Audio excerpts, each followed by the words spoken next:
కలియుగ వైకుంఠవాసుడు శ్రీ వెంకటేశ్వర స్వామి వైభవం రోజు రోజుకు పెరుగుతోంది. శ్రీవారిని దర్శించుకునేందుకు భక్తులు పోటీ పడుతున్నట్లే వెంకన్న హుండీ ఆదాయం కూడా గణనీయంగా పెరుగుతూ రికార్డులు బద్దలు కొడుతోంది. గత కొద్ది రోజులుగా హుండీ కలెక్షన్ ప్రతి నెల 100 కోట్లకు పైగానే ఉండటంతో విశేషం. తాజాగా నవంబర్ నెలలో తిరుమల శ్రీవారి హుండీ ఆదాయం ఏకంగా సుమారు 116.20 కోట్లుగా నమోదైంది. ఈ ఒక్క నెలలోని 21 లక్షలకు పైగా భక్తులు స్వామివారిని దర్శించుకోగా 7.79 లక్షల మంది భక్తులు తలనీలాలు సమర్పించారు. అంతేకాకుండా 57 లక్షలకు పైగా భక్తులు అన్నప్రసాదాలు స్వీకరించారు. హుండీ ఆదాయంతో పాటు భక్తులు స్వామివారికి విలువైన ఆభరణాలు, స్థిరాస్తులు కూడా కానుకగా సమర్పించారు.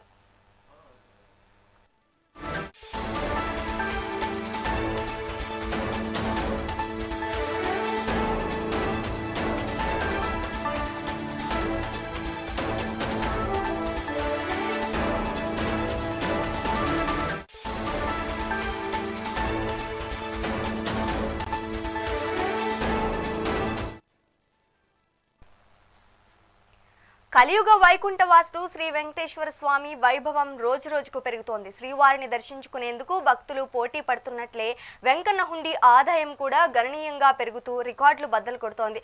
గత కొద్ది నెలలుగా హుండీ కలెక్షన్ ప్రతి నెల 100 కోట్లకు పైగానే ఉండటం విశేషం. ఇక ఇదే అంశానికి సంబంధించి మరింత సమాచారం మా రీజనల్ కోఆర్డినేటర్ మురళి అందిస్తారు. మురళి, చెప్పండి.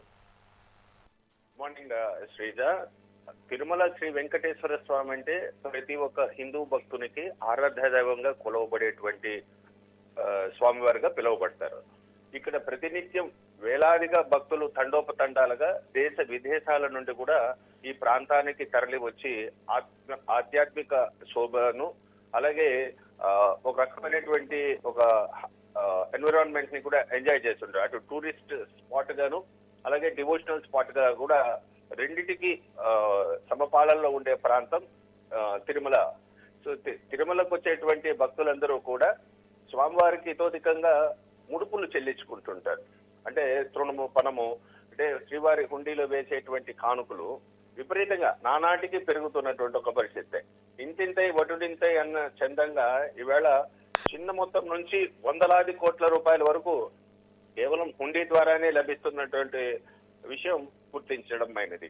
ఈ నేపథ్యంలో కరోనా వచ్చిన సమయం నుంచి కరోనాకి ముందు, కరోనా తర్వాత జరిగిన పరిశీలనలో ఒకసారి చూసినట్లయితే వరుసగా ప్రతి నెల 100 కోట్లు రికార్డును శ్రీవారి హుండీలో వస్తున్నటువంటి ఒక పరిస్థితి. సో ఎవ్రీ మంత్ తీసుకుంటే 100 crores మార్క్ ని రీచ్ అవుతున్నటువంటి ఒక పరిస్థితి. అంటే తిరుమల తిరుపతి దేవస్థానం భక్తులకు అందిస్తున్నటువంటి సౌకర్యాలు, వసతి, రకరకాలైనటువంటి ఇన్ఫ్రాస్ట్రక్చర్ భక్తులకు అందడం.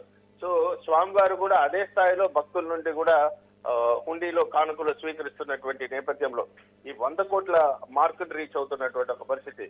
ప్రతి స్టాటిస్టిక్స్ టిటిడి ఇచ్చిన దాంట్లో తీసుకుంటే 20 జనవరి నుండి ఇప్పటి వరకు నవంబర్ మంత్ కూడా 116 కోట్ల రూపాయలు, అంటే ప్రతి నెల 100 కోట్ల మార్కును దాటినటువంటి ఒక పరిస్థితి. సో భక్తులు ఇలా తండోపతండాలుగా వచ్చి శ్రీవారి హుండీలో కానుకలు వేయడంతో హుండీ ఆదాయం, టిటిడి ఆదాయం కూడా పెరిగింది. Sreeja, for the update Murali.